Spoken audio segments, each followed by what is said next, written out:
نحمده ونصلي ونسلم على رسوله الكريم اما بعد فاعوذ بالله من الشيطان الرجيم بسم الله الرحمن الرحيم قال الله تبارك وتعالى في كلامه المجيد والفرقان الحميد الرجال قوامون على النساء بما فضل الله بعضهم على بعض وبما انفقوا من اموالهم فالصالحات قانتات حافظات للغيب بما حفظ الله صدق الله العظيم وقال النبي صلى الله عليه وآله وسلم لو كنت آمر أحدا أن يسجد لأحد لأمرت المرأة ان تسجد لزوجها رواہ الترمذی او کما قال النبی صلی اللہ علیہ وآلہ وسلم وقال النبی صلی اللہ علیہ وآلہ وسلم فی مقام آخر المرأة اذا صلت خمسها وصامت شهرها واحصنت فرجها وَأَطَاعَتْ بَعْلَهَا لَتَدْخُلُوا مِنْ أَيِّ أَبْوَابِ الْجَنَّةِ مَا شَاءَتْ او كما قال النبي صلی اللہ علیہ وآلہ وسلم درود پاک اللہم صلی علی سیدنا ومولانا محمد وعلى آل سیدنا ومولانا محمد وبارک وسلم وصلی علیہ مولایا صلی وسلم دائما ابدا علی حبیبک خیر الخلق کلہم منزہ عن شریک فی محاسنہ فجوہر الحسن فیہ غیر منقسم یا رب بالمصطفى بلغ مقاصدنا واغفر لنا ما مدى یا واسع الکرم رب صلی وسلم دائما ابدا علی حبیبک خیر الخلق کلہم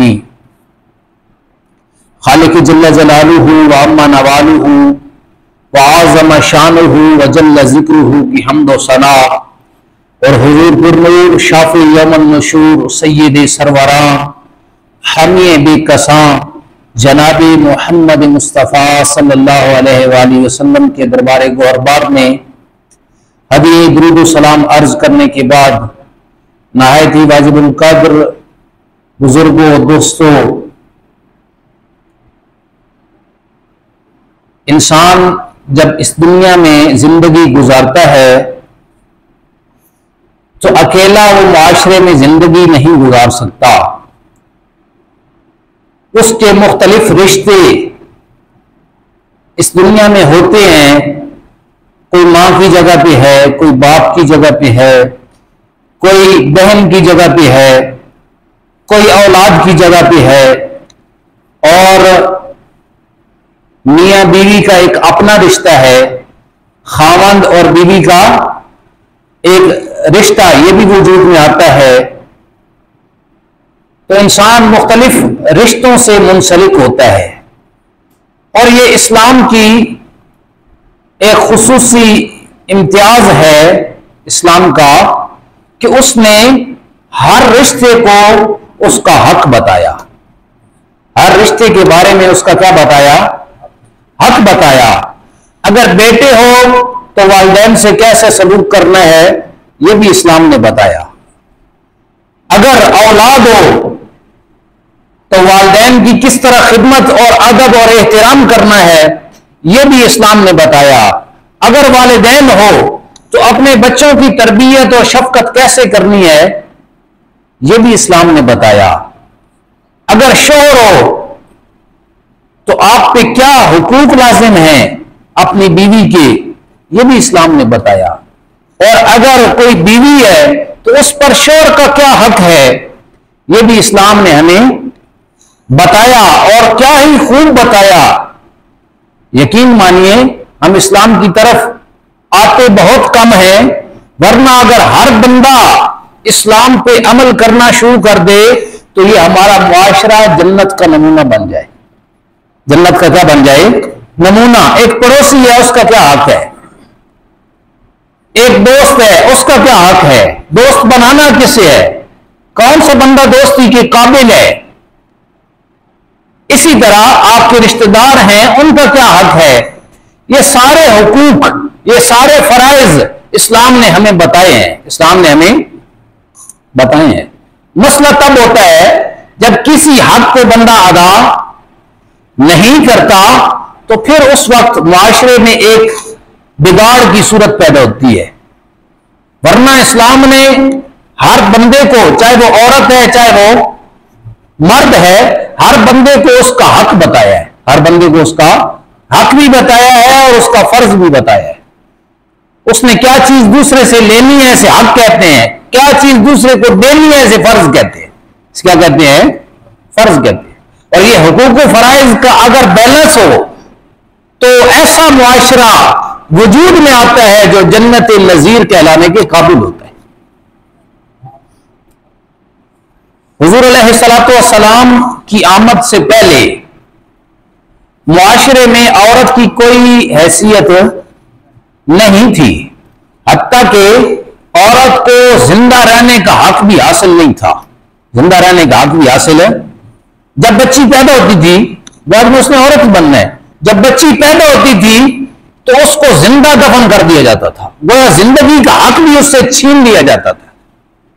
یہ قرآن کہتا ہے کہ زندہ درگور کر دی گئی بچی سے بھی پوچھا جائے گا تجھے کیوں زندہ دفن کر دیا گیا. تو اس وقت جب حضور تشریف لائے اس معاشرے میں تو بچیوں کو کوئی حق نہیں دیا جاتا تھا. ایران سپر پاور تھا، روم سپر پاور تھا، لیکن وہاں بھی عورت کا کوئی پرسان حال نہیں تھا. اور کئی معاشرے تو ایسے تھے جو عورت کو انسان ماننے پہ بھی تیار نہیں تھے. انسان ماننے پہ بھی تیار نہیں تھے. اور اب بھی اگر آپ جائیں چترال اور گلگت اور اس سائڈ بھی تو انہوں نے الگ ایک گھر بنائے ہوئے ہیں کہ جب عورت کے مخصوص ایام آتے ہیں وہ اس الگ سارے گھر والوں سے کٹا ہو کے وہاں پہ رہے گی، وہاں پہ رہے گی. یہ اسلام کا حسن ہے. یہ اسلام کیا ہے؟ حسن ہے کہ اس نے عورت کو اس کا حق دیا. عورت بیٹی ہے پھر بھی اس کا کیا دیا؟ حق دیا. عورت بہن کی روپ میں ہے پھر بھی اسے حق دیا. ماں کے روپ میں ہے پھر بھی اس کا جو جائز حق ہے وہ دیا. بیوی کی روپ میں ہے پھر بھی اس کو اس کا نصیب جو بنتا تھا وہ دیا. اور حضور علیہ الصلوۃ والسلام جب اس معاشرے میں تشریف لائے نا جس میں عورتوں کو زندہ دفن کر دیا جاتا تھا بچیوں کو، تو حضور علیہ الصلوۃ والسلام کی جب بیٹیاں پیدا ہوئیں آپ نے اتنا پیار دیا، اتنا پیار دیا اپنی بچیوں کو. حضور کی 4 بیٹیاں، اور آپ نے اس قدر پیار دیا بلکہ فرمایا کہ جس کی بیٹی ہو اور وہ اس کے ساتھ اچھا سلوک کرے، کیا کرے؟ 1 یا 2 یا اس سے زیادہ ان کی اچھی تربیت کرے اور ان کو اچھا کھانا دے، اچھا پینے کو دے، اچھی تعلیم دے اور پھر ان کا نکاح کر دے، تو حضور نے ارشاد فرمایا جنت میں اور وہ شخص اس طرح ہوں گے. کیسے ہوں گے؟ اس طرح. یہ 2 انگلیاں جیسے ملی ہوئی ہیں. بیٹیوں کے ساتھ اچھا سلوک کرنے والا، ان کی تربیت اچھی طرح سے کرنے والا. فرمایا جنت میں ہم ایسے ہوں گے، جنت میں ہم ایسے ہوں گے. یہ بیٹیوں کو کس نے حق دلایا؟ حضور علیہ الصلوۃ والسلام نے. حضور کی سب سے چھوٹی بیٹی جو ہے حضرت فاطمہ، ان کے بارے میں حضور علیہ الصلوۃ والسلام فرمایا کرتے تھے فاطمہ میرے جگر کا ٹکڑا ہے، فاطمہ میرے جگر کا ٹکڑا ہے. اور حضور علیہ الصلوۃ والسلام مدینہ سے جب بھی جاتے نا کسی غزوے کے لیے سب سے آخر میں اپنی بیٹی کے گھر جاتے اور وہاں سے غزوے کے لیے نکل جاتے. اور جب غزوے سے واپس آتے سب سے پہلے حضرت فاطمہ کے گھر جاتے پھر اپنے گھر تشریف لے جاتے. یہ حضور کی اپنی بیٹی سے کیا ہے؟ محبت ہے. اور حضور علیہ الصلوۃ والسلام کی بہن نہیں تھی، بہن کوئی نہیں تھی حقیقی بہن. ہاں ردائی بہن تھی حضرت شیما یا شیما رضی اللہ تعالی عنہا. یہ حضور علیہ الصلوۃ والسلام کی رضائی بہن تھی. حضور علیہ الصلوۃ والسلام نے بھی حضرت ہماری حلیمہ سعدیہ کا دودھ پیا تھا, اور حضرت شیمہ جو ہے یا شیبہ جو ہے یہ بھی حضور علیہ الصلوۃ والسلام کی رضائی بہن ہے. یہ بھی حلیمہ سعدیہ کی کیا ہیں؟ بیٹی ہیں, اور یہ وہ پیاری بیٹی ہیں. جب حضور علیہ الصلوۃ والسلام پنگھورے میں ہوتے تھے نا تو یہ اپنے بھائی کو جھولا دیا کرتی تھی. حضرت شیمہ جو ہیں یہ اپنے بھائی یعنی حضور علیہ الصلوۃ والسلام کو کیا دیا کرتی تھی؟ جھولا اور لوریاں دیا کرتی تھی. اور کیا کہا کرتی تھی؟ یا رب ابکی لنا محمدا, اے رب ہمارے بھائی محمد صلی اللہ علیہ وآلہ وسلم کو ہمیشہ باقی رکھنا, ہمیشہ, حتی آراہ یوفین امردا, یہاں تک کہ میں اس کو گبرو نوجوان دیکھوں. گبرو یہ بہن ہے حضرت شیمہ حضور علیہ الصلوۃ والسلام کی. ایسے بہنیں جو ہوتی ہیں نا بڑا میٹھا رشتہ ہوتا ہے, بڑا کیا ہوتا ہے؟ میٹھا اور محبت بھرا رشتہ ہوتا ہے. والدین کے بعد دنیا میں اگر انسان کا کوئی ہمدرد ہے نا سب سے زیادہ وہ اس کی کیا ہے؟ بہن ہے.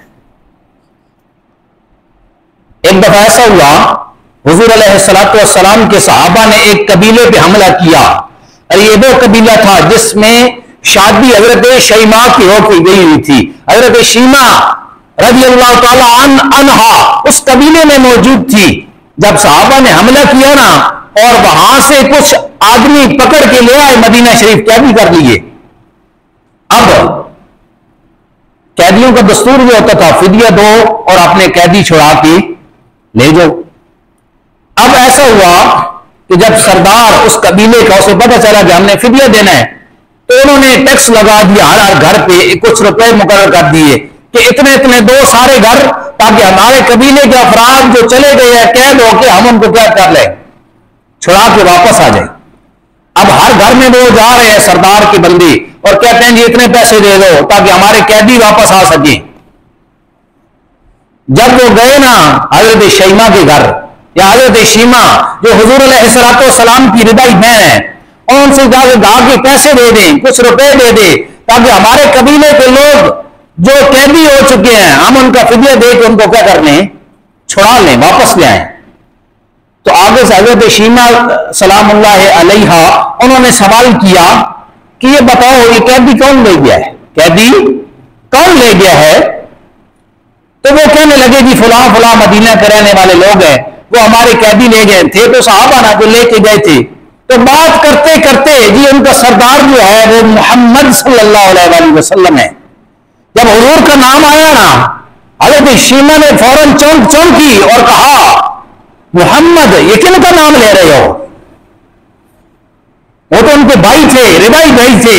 وہ کہنے لگی اچھا تو محمد صلی اللہ علیہ وآلہ وسلم ہمارے بندوں کو قیدی کر کے لے گئے ہمارے قبیلے والوں کو.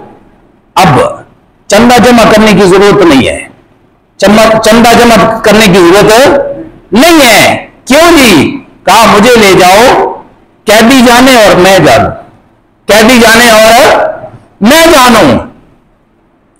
اب حضرت شیمہ نے کہا جی ماجرا کیا ہے؟ کہا جی جو حضور علیہ الصلوۃ والسلام جن کا نام لے رہے ہیں وہ میرے دودھ پیتے بھائی ہے, وہ میرے رضائی بھائی ہیں. اب حضرت شیمہ رضی اللہ تعالی عنہا کچھ جوانوں کے ساتھ پردے میں نکلی مدینہ کی طرف, اور حضور علیہ الصلوۃ والسلام اس وقت 8 یا 9 لاکھ مربع میل کے حاکم تھے. 8 یا 9 لاکھ مربع میل کے, یہ پورا پاکستان جو ہے اس کا رقبہ 8 لاکھ مربع میل ہے, اور حضور اس وقت 9 لاکھ مربع میل کے کیا تھے؟ حاکم تھے. صحابہ پہلے پہ کھڑے ہوئے تھے, تلواریں پاس تھیں. جب حضرت شیمہ پہنچی نا مدینے اور کہا حضور کو کہاں ہے کاشانہ اقدس, بتایا گیا وہ حضور کا گھر ہے. آگے آگے حضرت شیمہ ہے, پیچھے پیچھے اپنے قبیلے کے سردار اور لوگ ہیں. جب جانے لگے حضور علیہ الصلوۃ والسلام کے کاشانہ اقدس میں تو صحابہ نے تلواریں کھینچ لی. اور کدھر جا رہے ہو؟ کو بچاؤ, کون ہو؟ یہاں یہ تو وہ بارگاہ ہے جہاں جبرائیل بغیر اجازت کے نہیں جاتا, جہاں جبرائیل بغیر اجازت کے نہیں جاتا, تم کدھر جا رہے ہو؟ تو صحابہ نے تلواریں نکالی نا تو حضرت شیمہ بولی, فرمایا مجھے جانے دو, میں حضور کی بہن ہوں, میں حضور کی بہن ہوں. فوراً تلواریں جھک گئی, صحابہ نے نگاہیں نیچے کر لی پیچھے ہٹ گئے جائیں گی. جیسے حضرت شیما حضور کی ردائی بہن ہے, حقیقی بہن نہیں ہے, حضور علیہ السلام کے خیمے میں داخل ہوئی, حضور اٹھ کے کھڑے ہو گئے, حضور اٹھ کے کھڑے ہو گئے, فوراً آگے بڑھے اور جا کے استقبال کیا. میری بہن کیوں تشریف لائی ہیں؟ یا رسول اللہ صلی اللہ علیہ وسلم, ہمارے قبیلے کے کچھ افراد صحابہ قید کر کے لے آئے ہیں. حضور نے فرمایا مجھے پتا نہ تھا یہ آپ کا قبیلہ ہے, یہ آپ کا قبیلہ ہے, اور اگر آپ نے تکلیف کی ہے, اتنے دور سے سفر کی تکالیف برداشت کی ہے, آپ خود نہ آتی, پیغام بھیج دیتی, میں قیدیوں کو بھیج دیتا, میں قیدیوں کا بھیج دیتا. یہ بھائیوں کے ساتھ سلوک ہے, بھائی کا بہن کے ساتھ. اب حضور علیہ السلام نے انہیں بٹھایا, ان کی 100 طرح سے استقبال اور عزت اور اکرام کی, اور عزت اور اکرام کرنے کے بعد سارے قیدی آزاد کر دیے. سارے قیدی کیا کر دیے؟ آزاد کر دیے. میری بہن کو آ گئی, اور حضرت شیما کو گھوڑے بھی دیے, تحائف بھی دیے, اور تحائف دے کر آپ ان کو دروازے سے باہر چھوڑنے کے لیے آئے اور کہا آپ جائیے, آپ جائیے. یہ عورتوں کے ساتھ حسن سلوک یہ میرے نبی نے درس دیا. یہ کیا دیا؟ میرے نبی کریم صلی اللہ علیہ وسلم نے درس دیا کہ بیوی کے ساتھ, بہن کے ساتھ, بیٹی کے ساتھ, ماں کے ساتھ کیسا سلوک کرنا ہے. عورت کو مقام دیا تو حضور علیہ السلام نے دیا. آج میرا موضوع تو یہ ہے کہ بیوی پر شوہر کا کیا حق ہے, بیوی پر شوہر کا کیا حق ہے.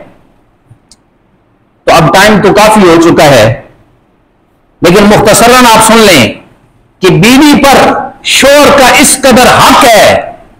ایک عورت نے شادی کرنی تھی نا, اور وہ چلی گئی حضور علیہ السلام کے پاس, اور جا کے پوچھنے لگی یا رسول اللہ صلی اللہ علیہ وسلم, میں شادی کرنا چاہ رہی ہوں, مجھے بتائیے میرے شوہر کا میرے اوپر کیا حق ہے, میرے شوہر کا میرے اوپر کیا حق ہے. تو حضور علیہ السلام نے فرمایا کہ اگر تیرے شوہر کے پورے جسم سے خون نکل رہا ہو نا, اور تو زبان سے صاف کرے, تب بھی شوہر کا حق ادا نہ ہوا, شوہر کا حق ادا نہ ہوا. اس قدر. اور حضور علیہ السلام نے ارشاد فرمایا جو خامند بھی اپنی بیوی کو بلائے اور وہ اس کے بلانے پہ نہ آئے, فرمایا اللہ کے فرشتے اس پہ لعنت کرتے رہتے ہیں, اللہ کے فرشتے اس پہ کیا کرتے رہتے ہیں؟ لعنت کرتے رہتے ہیں. اسی طرح حضور علیہ السلام نے ارشاد فرمایا المرأۃ اذا صلت خمسها, عورت بیوی جب 5 وقت کی نماز پڑھے, وصامت شہرہا, رمضان کے روزے رکھے, رمضان کے روزے رکھے, وَأَحْسَنَتْ فَرْجَهَا, اپنی حفاظت کرے, اپنی عزت کی کیا کرے؟ حفاظت کرے. وَأَطَاعَتْ بَالَهَا, اپنے خامند کی حکم کو مانے. فرمایا فَلْتَدْخُلْ مِنْ أَيِّ أَبْوَابِ الْجَنَّةِ مَا شَاءَتْ, فرمایا جنت کی جس دروازے سے چاہے داخل ہو جائے, جنت کے جس دروازے سے چاہے داخل ہو جائے. اسی طرح حضور علیہ السلام کی دوسری حدیث ہے ترمذی شریف کی. حضور علیہ السلام نے ارشاد فرمایا لو كنت آمر احدا ان يسجد لاحد, فرمایا اگر میں کسی کو سجدے کا حکم دیتا, کسی کو سجدے کا حکم دیتا, لامرت المرأة ان تسجد لزوجها, فرمایا میں عورت کو, بیوی کو حکم دیتا کہ اپنے خامد کو سجدہ کرے, اپنے خامد کو سجدہ کرے. کیوں؟ من عظم حق ہی, اس کا حق ہی اتنا بڑا ہے, خاوند کا حق ہی اتنا بڑا ہے. فرمایا جو عورت خاوند کی نافرمان ہوتی ہے نا, وہ کبھی بھی ایمان کی حلاوت اور مٹھاس کو محسوس بھی نہیں کر سکتی, حلاوت اور مٹھاس کو محسوس بھی نہیں کر سکتی. اسی طرح حضور علیہ السلام نے ارشاد فرمایا جو بیوی بغیر کسی وجہ کے اپنے خامن سے طلاق کا مطالبہ کرتی ہے, وجہ کوئی نہیں ہے, بغیر کسی وجہ کے اپنے خامن سے کیا کرتی ہے؟ طلاق کا مطالبہ کرتی ہے. تو حضور علیہ السلام نے ارشاد فرمایا جب جنتی جنت میں جائیں گے نا, تو جنت پہنچنے سے پہلے 500 سال کی مسافت ابھی باقی ہوگی, تو جنت کی خوشبو آ جائے گی, جنت کی خوشبو آ جائے گی، 500 سال کی مسافت سفر باقی ہوگا، جنت کی خوشبو آ جائے گی۔ فرمایا جو عورت اپنے خاوند کے سے بغیر وجہ کے طلاق کا مطالبہ کرتی ہے وہ اس خوشبو کو بھی سونگ نہیں سکتی۔ جنت جانا تو دور کی بات ہے، جنت جانا تو دور کی بات ہے۔ فرمایا جو اپنے خاوند سے بغیر وجہ کے یہ سوال کرتی ہے وہ جنت کی خوشبو کو بھی سونگ نہیں سکی۔ اسی طرح حضور علیہ السلام نے ارشاد فرمایا جو عورت اپنے خاوند کے اجازت کے بغیر اپنے گھر سے باہر قدم رکھتی ہے، فرمایا اللہ کے فرشتے اس پہ لعنت کرتے ہیں۔ خاوند نے اجازت نہیں دی، خاوند نے اجازت نہیں دی۔ اب ہمارے یہاں کیا ہوتا ہے، عورتیں بات ہی نہیں سنتی، جو بندی کہتے رہو انہوں نے اپنی کرنی ہوتی ہے، انہوں نے اپنی۔ اور حضور علیہ السلام نے کیا ارشاد فرمایا جس عورت نے خاوند کی اجازت کے بغیر گھر سے باہر قدم رکھا، فرمایا اللہ کے فرشتے اس پہ لعنت کرتے ہیں، اللہ کے فرشتے اس پہ کیا کرتے ہیں۔ امام غزالی رحمۃ اللہ علیہ نے اپنی کتاب احیاء العلوم کے اندر ایک چھوٹا سا واقعہ نقل کیا ہے۔ حضرت انس رضی اللہ تعالیٰ عنہ اس کو روایت کرتے ہیں، اور امام طبرانی نے اپنی اوسط میں اس کو روایت کیا ہے کہ ایک عورت تھی، اس کا بلائی منزل پہ گھر تھا، دوسری منزل پہ، نیچے والی منزل پہ اس کے والدین کا گھر تھا۔ اب خامد سفر پہ گیا نا، وہ عورت کو کہا گیا بیوی کو کہ نیچے والی منزل پہ بھی نہیں آنا، نیچے والی منزل پہ بھی نہیں آنا۔ اور موبائل کا دور تو تھا کہ کال کر کے اجازت لے لیتی۔ اب ایسا ہوا اس عورت کا والد بیمار ہو گیا، اس عورت نے ایک بندہ بھیجا، بچہ بھیجا یا کسی عورت کو بھیجا حضور علیہ السلام کی طرف کہ جا کے پوچھو میرا خامد سفر پہ گیا ہے اور اس نے مجھے نصیحت کی ہے کہ میری اجازت کے بغیر اوپر سے نیچے بھی نہیں آنا، تو میرا والد بیمار ہو گیا، کیا میں اس کی عیادت کے لیے آ سکتی ہوں؟ والد کیا ہے؟ والد، میں اس کی عیادت کے لیے آ سکتی ہوں؟ حضور علیہ السلام نے ارشاد فرمایا نہیں، خامد کی اجازت کے بغیر نہیں آ سکتی۔ اب کچھ دن گزرے، والد اس دنیا سے پردہ فرما گئے، فوت ہو گئے۔ اب اس عورت نے خامد کی اتنی تابع فرما تھی کہ پھر دوبارہ بچہ بھیجا حضور کی بارگاہ میں، جا کے پوچھو میرے خامد والد فوت ہو گئے ہیں، خامد نے اجازت نہیں دی ہوئی، کیا میں جا سکتی ہوں؟ حضور نے فرمایا اگر نہ جاؤ تو بہتر ہے، نہ جاؤ تو بہتر ہے۔ تو وہ والد کا منہ دیکھنے کے لیے بھی نہیں آئی، منہ دیکھنے کے لیے بھی نہیں آئی۔ اب حضور علیہ السلام کے پاس کچھ عرصے کے بعد اس کا خاوند لوٹ آیا اور اس کے خاوند نے سارا معاملہ بتایا۔ حضور علیہ السلام نے ارشاد فرمایا کہ اس عورت نے جو اپنے خاوند کا حکم مانا ہے اس کی وجہ سے اس عورت کے والد کی اللہ تعالیٰ نے مغفرت فرما دی ہے۔ والد کی کیا کرتی ہے؟ مغفرت فرما دی ہے۔ یہ وہ وقت تھی حضور کے دور میں کہ اپنے شوہر کا اس قدر کیا کرتی تھی؟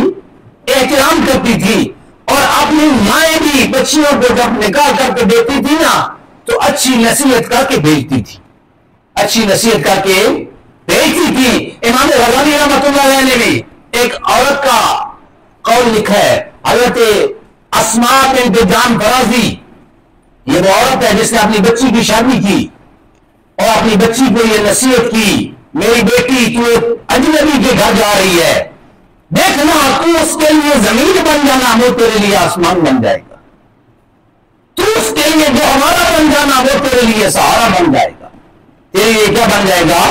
سہارا بن جائے گا۔